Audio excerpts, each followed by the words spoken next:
Terry Murphy for Realty Times, senior editor for Realty Times Women in Business, Women in Real Estate in the Men's Room with Murph.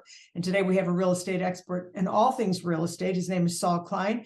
He's one of the huge powers behind the ePro certification. He's been on every board presidents. He's gotten about every award you can get. And he's here to talk about antitrust and what's happening today in today's real estate market and why you need to know. Welcome, Saul. Yeah, it's great, Terry. Great to be here. Great to see you. Great to be in the men's room and to talk a little bit about something that a lot of realtors aren't familiar with. And we could talk about the antitrust cases of today, but I think more important from an educational perspective is to talk about some antitrust cases of yesterday. And so the question that we want to address is, and we hear it often, do I have to be a realtor to access the MLS? Have you ever heard people ask that? Do I have to be a realtor to access the MLS? The answer is, it all depends. And the first thing we want to make very clear is MLS is not a public utility. Everybody's not entitled to access to the MLS. But if you have a real estate license, you might be entitled to join the MLS without belonging to the realtor organization. So we have a realtor family, a realtor organization. We're very familiar with that. And then we have MLS, which is a tool that most realtors use. And a lot of realtors believe that you must be a realtor to access the MLS. And that's not necessarily the case. And the reason it's not the case is a number of antitrust lawsuits.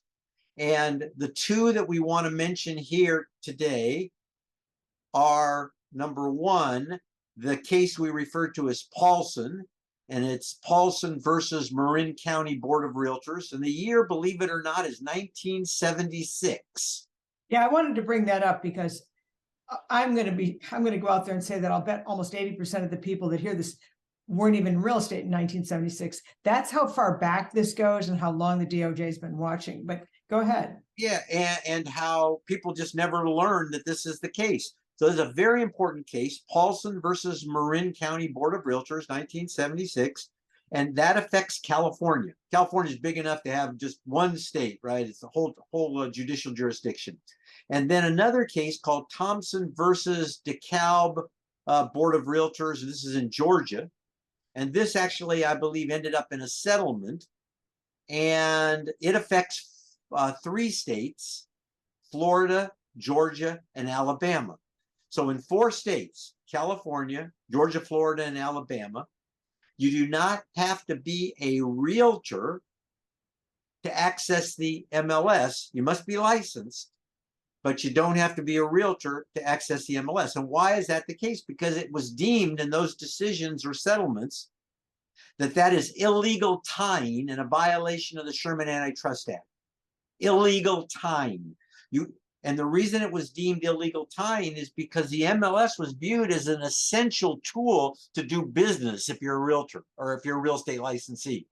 That if you don't have access to the MLS, you have a very difficult time doing business as a real estate licensee. That being the case, you can't be deprived of having access to that essential tool just because you didn't join the realtor organization. Okay, so that's really critical in those four states. Now, who always supported lawsuits when consumers and the DOJ would sue local associations for illegal tying? Who always stood up and fought for the associations and put money into the legal fund? The National Association of Realtors. And now? Well, a number of years ago, the National Association of Realtors decided that this really kind of was a losing battle, particularly since we had this precedent in these four states. And so a number of states decided that they would not make it mandatory to be a realtor to have access to the MLS because NAR said they weren't going to fund any more lawsuits.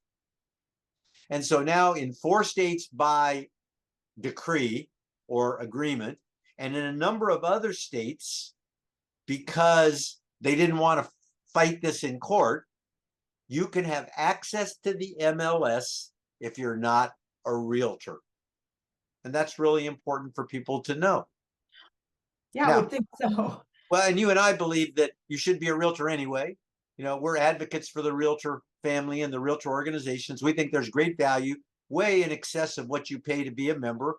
And we believe in this. And at the same time, if you don't want to join, you should know that in some states, you don't have to join the realtor organization, but you still must pay dues and to access the multiple listing service. So that's an important thing for people to know. There is some degree of choice, and it all stems from illegal tying, antitrust, and the MLS being such an essential tool for success in the real estate industry. And so if somebody wanted to get more information about this document, Saul, where would they go?